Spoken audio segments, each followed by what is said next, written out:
Peace. This is a meat and potato sorcery production starring myself, the Water Alchemist, and today's topic for the occult family is the quest for revolution. As we all know, and I spoke about this in previous videos about how there will be a revolution in 2022. Now, revolution, there are very much tiers and levels to a revolution. And what we have to understand, since many of us have just been pretty much neutered, both spiritually as well as so-called denizens on this planet, what we have to understand is that you're not going to have a revolution without some form of sacrifice and bloodshed. There's just no way around that. So let's stop acting like it is. You peacefully marching is not going to cut it. You voting is not going to cut it, because it doesn't matter who you vote for. Partisan politics aside, whether the left, the right, or even independent, because they look at it like if you vote independently, you're basically just throwing your so-called vote away. Extraterrestrials and corporations pretty much have a say in what's going on. And then the rest, they just have to basically get in where they can fit in. And we have to pay attention, because the climate is ripe for revolution. Because if you look at what's going on in France, as well as China and Austria, you would be appalled.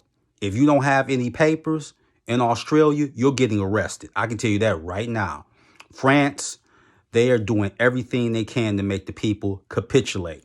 In China, you have it where even if you don't have these so-called symptoms from the pandemic, you are basically imprisoned in your own home. This is going on in China, and this has nothing to do with Mao Zedong, because he's been dead since 76. So it ain't got nothing to do with him. And if you look what's going on, people think that homelessness is bad, but it could be a lot worse. Let me say this to people that think like that. You're wrong. Why do I say that? What's the number one city with the greatest homeless epidemic? Mississippi is second. New York's in the top 5. I'm going to let you in on something. It's California. Don't believe me? Go there. If you see what's going on in the Bay Area, like San Francisco and Oakland, you will be majorly depressed. And remember this. People who have nothing to lose are the most dangerous. What are you going to do? Put them in prison? They would prefer that than sleeping on the street or underneath an overpass. They will take that. And this is where, when I say there's different levels to this, because you're going to have revolutionaries, the grassroots, and real sorcerers, real occultists. Not those ones who will tell you you're going to meet your husband in the next 2 or 3 years. And I'm not talking about so-called researchers, where every ritual that's done in Hollywood or amongst the so-called entertainment genre is satanic. I'm not talking about those. I'm talking about real occultists.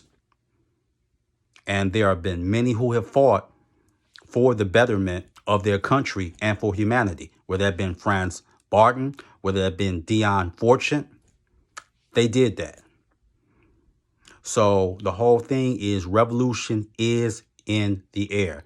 And the reason is they're going to keep cracking that whip. And who else will benefit from this?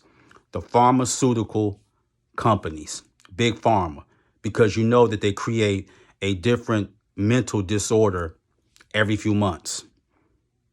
Every few months, they come up with something new.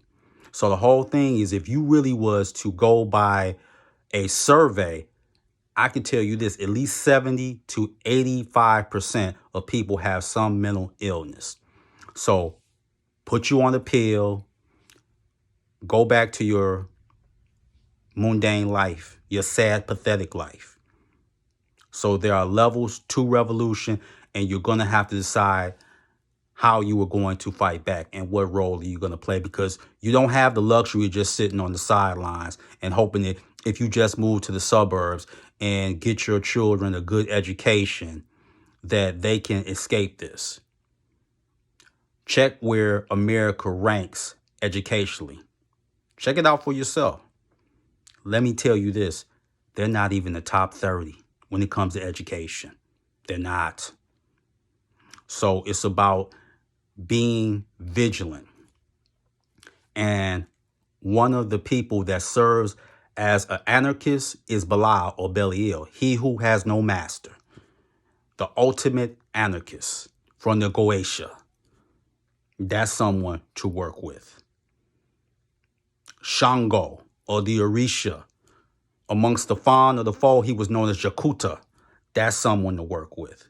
If you want to use guile or cunning, you can work with Loki or Anansi or Kintu from the Zulus. Those are some that you can work with. Or Coyote amongst the Native Americans. The point I'm making is that you're going to have to get involved some way, somehow. Because if you don't, you're going to get pulled in anyway. And just look at it like this. If your children ever asked you, when all this took place, what did you do? What answer are you going to have for them? Just something for you to think about. So with that, that is your meat and potato sorcery for the day. I am the Water Alchemist. Be water, my friends. Peace.